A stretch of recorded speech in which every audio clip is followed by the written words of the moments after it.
I have a problem, and very likely you do too.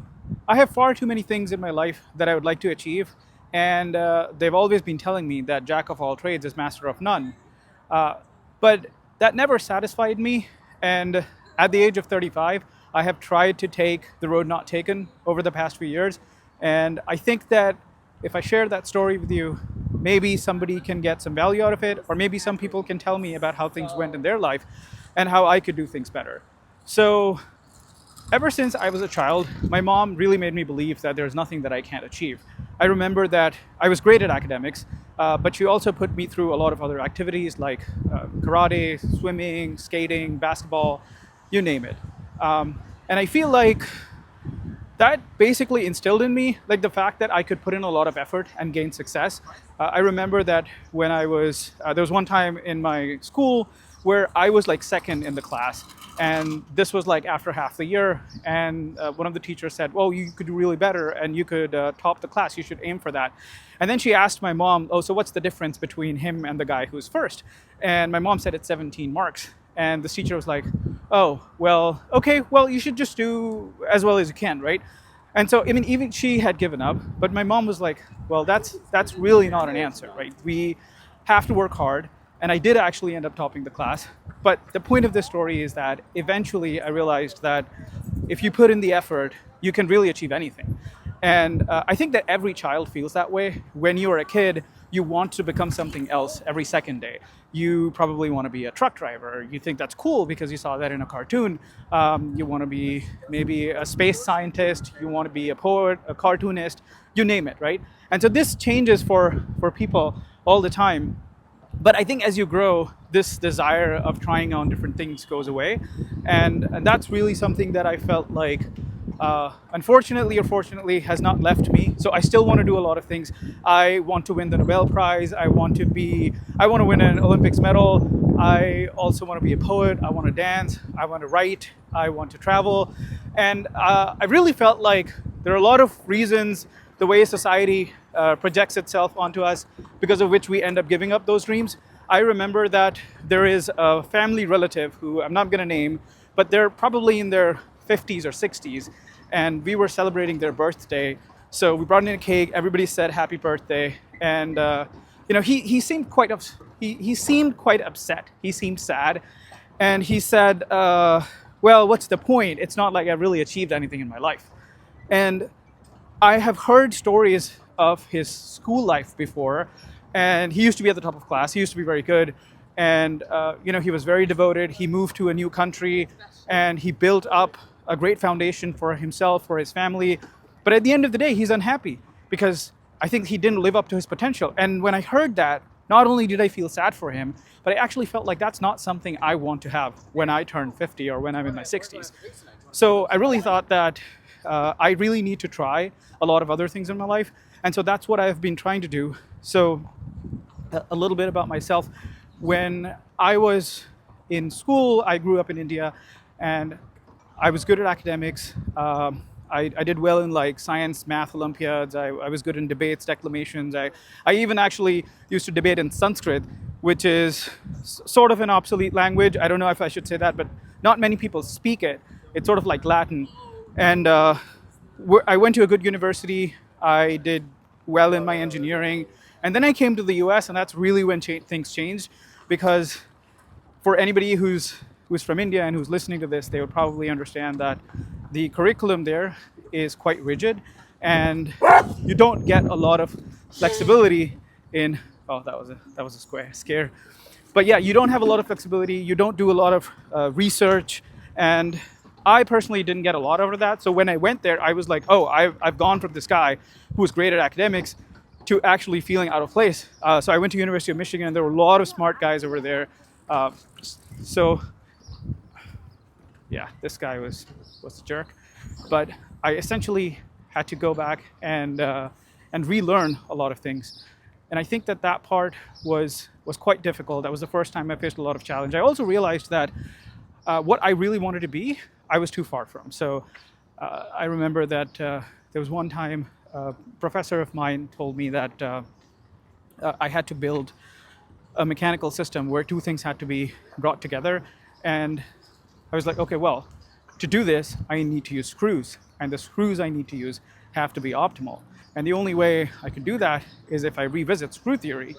And for doing that, I would essentially have to go back and reread my entire textbook. I would have to read like 8 chapters of my textbook to get to the point where I can be good at this again. And that probably took me, I don't know, I think I never finished that. And then eventually I ended up realizing that I just have to take this and build the system. I have to take what screws are available in the lab. So the number one point I learned from that is that if you want to proceed forward in life, you have to give up perfection. And this has been a very, very important lesson for me because I was used to doing really well in school. And if you just do all the exercise at the end of a book, then it's very likely that you're going to succeed in the exam. But that's not how things work out in real life. And you have to be willing to make mistakes. So my dad has a company, he has a successful engineering business in India. And one of the things he told me is that, you have to be comfortable making a lot of mistakes. You just have to take the thing and try it out. If I had to build a product, I would think about what can I do to optimize it, to make sure that it's perfect? How can I count and think about all the edge cases? But that's not really how things work in the real life. People want to travel, people want to move fast, and they want to fail fast. And that's not something I learned until I was there. So in Michigan, I had this problem where, I was just trying to say that I'm going to make the perfect score. I want to solve every problem in the textbook, and it didn't materialize. So I think the number one thing I learned is that if you want to move ahead in life and you want to move fast, because there are so many things to try, you can't wait to be perfect. This video, for example, I know while I'm recording this, I've made like 10 mistakes. But I can't wait to be perfect, right? I am speaking in front of a bunch of people. I'm sure people are listening to me. I'm sure they're staring at me, and I'm still going to make it. I'm still going to do it. So I think that that's the main point. You don't wait for things to be perfect. So that's the number one lesson I learned. If you want to try a lot of things, you don't have to be perfect. The other thing that really changed my perspective is after school, I went to work, and in industry, I realized that there was a lot of accountability. I think that there were projects that I did in university which weren't great. I sort of regret about how I handled those projects. Like, I had the potential, but I didn't have the discipline, and I really needed accountability. And that accountability was something that I got when I was in school, because you have to submit assignments, you have to give, you have projects, but you don't really have that when you're working in research, because they expect that you would be on top of things, and I really wasn't. So one of the things that I got to know was that if you are delivering something in the industry, you really have to be self-accountable, but also they had mechanisms to hold things accountable for me. So I think accountability was the other thing that I understood. The first thing was that I have to take action. And instead of trying to chase perfection, I should basically be chasing action. So take action and then don't chase perfection. And one of the interesting things is, like, you might have heard of this story where there's a professor who was teaching his class the concepts of pottery, and he divided them into 2 groups, and he said, one of you guys are just supposed to make the perfect pot. You get one chance, you can take as much time as you want, within the constraints of the time of the class, but you can take X number of days, you have to come up with a perfect pot. And the other group, he said, you don't have to come up with a perfect pot, you just have to make as many pots as possible in this time frame. And at the end of it, when they compared the 2 pots, the group that had made more pots is the one whose pot was way better than the one that tried to make it perfect, right? So that really resonated with me. And I have realized that this is really the game changer. So, the other thing is that you just really have to work hard. If you really like something, you have to go after it. You have to give it your all. So I remember that when in my second job, actually I did this in almost all of my jobs, but I remember that in my second job, they asked me to design firmware for a product, and I had never done firmware before. And it was a very small company, so I literally was the firmware lead. And there were days, like, I think almost every day, I would come in at 9:30, I would work till like 10 or 11 in the night, not because anybody asked me to, but because I knew that I was behind on the project, and I wanted to lead it, I wanted to get ahead. And eventually I turned it around, I was ahead of time, and there was a difference in the output. But I really had to work very hard for it, and I really loved it, because eventually, when the product was ready, I was like, when I started this project, I had no idea that I could actually deliver it. I had no confidence in myself, but now that I've done it, I feel like I can really do anything. And that was fundamentally different because when I went to the next company, my manager basically told me, look, you have to do this project. It was a robot trying to follow a line. And he was like, look, line following is going to make or break your career in this company. And I was like, okay, cool. But I was confident enough that there were other people in my team who were saying, aren't you scared that he said something like that to you? And I'm like, no, I think I can do it. And honestly, I didn't know how to do it at that time. But I was able to deliver that within a month. And then somebody told me that they have tried this 3 times in this company and it did not work. And you came in and made it work. And I was like, of course, I was proud of myself. But I thought that the main defining factor was that I really didn't have that thought of, what would happen if I fail. And this is basically like, there's a story where there were a bunch of frogs and a couple of them fell into a well.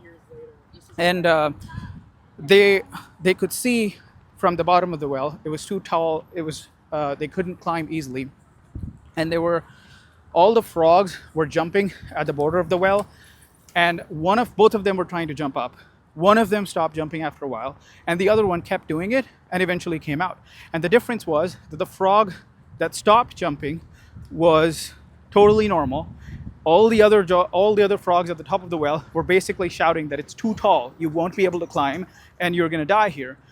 Whereas the one frog that did climb was deaf, and he thought that all the frogs were shouting and saying, you can do it, we believe in you. Right? So it was just perspective, right? So if you have that perspective where every problem is an opportunity, you will definitely come up with solutions that are going to change the way life works. And from this time when I'm talking about, the second company where I was working at, where I had to do this firmware design, I met a really cool guy, and he essentially, I'm just going to move it a little bit. So this guy essentially said that he listened to audiobooks every time he was traveling to and from work, and it was just like 10 minutes. He lived 10 minutes away from work. And I was like, well, that's cool. That's a very good use of time. So I started doing that. And when I did that, I listened to the biography of Einstein, right? And Einstein, of course, I wanted to be like the greatest scientist in the world as a kid. So that thing resonated with me, and I was like, okay, who's the scientist whose biography I would actually be interested in listening to? So when I listened to his biography, I realized that everybody portrayed Einstein as a genius, and kudos to him, he absolutely was. But more than the fact that he was a genius was the fact that he just believed in himself. He had some crazy ideas. He wasn't afraid to publish them. He wasn't afraid of going against the stalwarts like Planck, who were saying that, yeah, he has some good ideas, but sometimes he just goes astray. He really believed in himself, and he always believed in himself. Even when he was in college, and professors weren't giving him great recommendations, he felt like he was doing the right thing. Now, of course, there's a thing as being arrogant, but I don't think that's the case here. It's like what he had was a lot of self-belief. And then I saw that, he had a group of friends that he used to work with. They used to call it the Olympia Academy. He was just devoted to his craft. He really loved his craft. So once I saw that, I learned about his biography. I was like, okay, well, this is something that I could do as well, where there's nothing that is fundamentally different. This is more of, nature versus nurture. I think that was his nurture which brought him to this level. Of course, yeah, he was smart and all those things, but I didn't feel like this is something that, I couldn't do or other people couldn't do. So as a result, I thought that this is a cool field. I really liked the field that he worked in, which was particle physics, quantum physics. So I started listening to audiobooks around that. And eventually I asked my friend who told me about this audiobook, the practice of listening to audiobooks. He had done his PhD at MIT, and I was like, can you introduce me to somebody at MIT? Because I was in Boston. So, and he did. And I reached out to a postdoc at MIT. I talked to them first just because I wanted to know about the field, but then later they agreed to have me on the lab. And I told them that I just wanted to volunteer. I didn't want any money. I just wanted to spend more time and learn about physics. And I did that for about a couple of months. That was great. And then after that, I stopped because I had some health issues. I had to switch to a different company. In retrospect, I absolutely should have continued doing that, but such is life. So I think that overall, this was a great experience for me, and I learned that I could actually go ahead and explore a completely different field because I had worked in engineering. So I thought that that's what my career is set as, which is what a lot of people do. But I was really interested in learning more about physics, so I continued working towards that. And at the same time, when I was in Boston, I was there for about 6 years. One of the other things I did was I just reached out to professors and told them that I'm interested in exploring your subject, which is, most of them were related to engineering, but I told them I wanted to take your graduate class. Is it okay? And most of them are usually fine. So MIT is a very collaborative and open university. So I did that as well. And I think that like that entire experience built it up in me that I could absolutely work in the field of physics. So today I'm taking I'm doing a program in applied physics. This is many years later, and I'm also doing research in astronomy, which is something I hadn't thought of earlier. But one of the things that I have realized in this entire ordeal is that it's important for you to start with your lifelong dreams. I've built a model, which I'll talk about, but basically you start with your lifelong dreams, and then you take action towards them, and then you hold yourself accountable. So the way I did that was as far as taking action is concerned, you just go ahead and do something, but then you have to hold yourself accountable. So one of the things I did was I would set up a challenge with my friends, and I'd tell them that if I don't do this thing by this much time, I would pay you this much money, because money matters to me. But whatever matters to you, you could do that thing. But that ended up working out pretty well for me. The other thing is that if you've read 7 Habits of Highly Effective People, one of the things he says in the book is that every person has multiple roles in their life. So you could put it on your calendar and say, hey, every Tuesday at 6 p.m., I'm going to go and play volleyball because I want to be a volleyball player. Maybe I don't go into the big leagues, but I want to do that, right? So you just put that on your calendar and you chase it. Whatever method works for you is fine. The one that worked for me is setting up challenges with my friends and going about things in that fashion. And after all of this, so this is like I have so these are like 3 steps. So there's the model I've made is called LOD. So it's basically lifelong achievements, action, accountability, and then data-driven feedback. I think it's very important that you don't take the things you've done personally. You should actually think about that purely objectively in terms of data, because if the data shows that you've done well, then you've done well. And if it doesn't, then it's not your fault. It's just a fault of your technique, the process that you're working on. And over time, it is going to improve. And this applies to literally everything in life. It's not about engineering. It's not about science. I also wanted to be, for example, more confident in approaching people, in approaching strangers. And I usually was fine talking to my friends. I would totally just crack jokes. I used to do stand-up comedy in college. I did some of that in school as well. But I was very uncomfortable in going and approaching strangers. Like once I know you, I'd be totally fine talking to you. So I remember one day I was like, okay, fine. So this is difficult for me. So what I'm going to do is I remember I was flying from Boston to Baltimore, and I was like, I'm going to come across a lot of people, and my goal is to approach as many people as possible. And I remember, I think I approached maybe like 56 strangers that day, and it mostly went well. So, and I say mostly because there are some people who were just not used to doing this, so they weren't used to a stranger coming up to them, so they were uptight. But I felt like in most situations I was able to go and talk to them and make their day better. I was able to crack some funny jokes, and I've done this for like many years after that, and had a lot of good interactions, had a lot of good friendships built out of that. So, but this is something that people even go for trainings for these. They want to go for they're like relationship coaching, friendship coaching, leadership coaching, and I'm not against those at all. Those are all great, but the point is you have to take action. Whether you take action and do this yourself, whether you take action and do it with somebody's assistance, that doesn't matter. The main key idea is to do that. And then so back to my journey in science and engineering. Wait for a second. Right, so back to my journey in science and engineering. After that job, I basically ended up working in a field where I worked in control theory, primarily in robotics, and it was very data-driven. I loved the science, I loved the math, and then at some point I realized that one of my other goals in life is to have my own business. I want to be a billionaire, but I can't be a billionaire by just dreaming about it. I have to take action. And I was too late in taking that action, but eventually I realized that I have to do something of my own. So I left the job that I was doing, and I had 2 ideas. One was like, I can start a company of my own and just fully devote myself to it. And then the other is that my dad has a fully functional, thriving engineering business back home in India, and I could absolutely work for that. And for a while I toyed with the idea of going back, because there are a lot of things that India is good at, but there are a lot of things that the US or Canada is good at because I worked in both places. So eventually I decided that I'm going to go join the family business. So I worked remotely for a while, and then I ended up joining that. And that has been an amazing journey because I feel like this has exposed a lot of things to me. I actually feel like if somebody were to talk to me like 5-10 years ago, I would not have thought about the amount of learning that you can get by working at a business, by having your own business.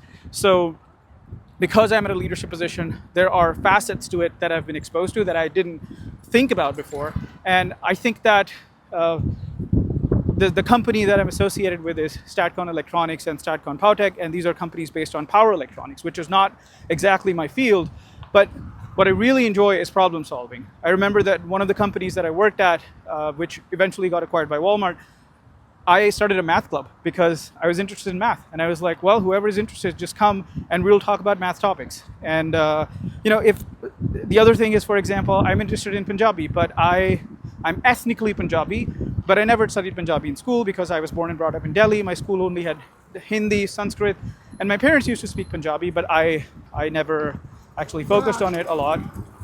So I think that the thing that was important was in order for me to be good at it, I was like, well, what better way than to actually start using it? So I started writing poetry. I used to write poetry in Hindi and English, but then I started writing poetry in Punjabi, and I'm like, what's the worst that would happen? I would just make some mistakes.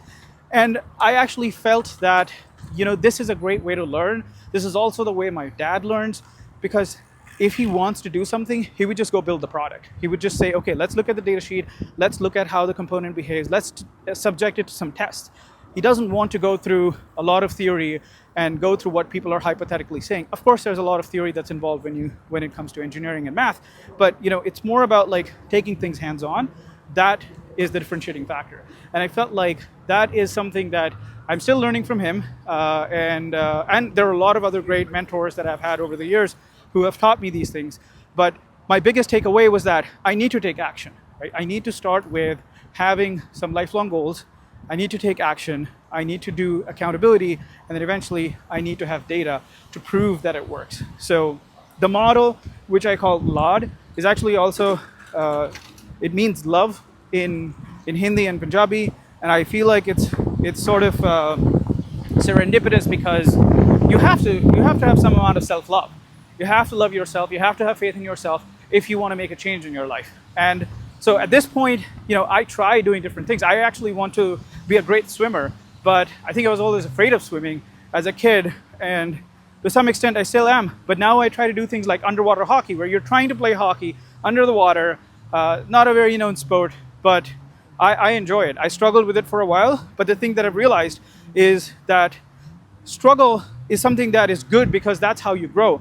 If you read Malcolm Gladwell's book on, I think it's in Outliers, where he talks about why Chinese students are really good in US universities. And he said the reason is because, the parents are used to paddy farming, where if you put in a lot of effort and you're careful about it, you will get good yield, you'll get good crop yield.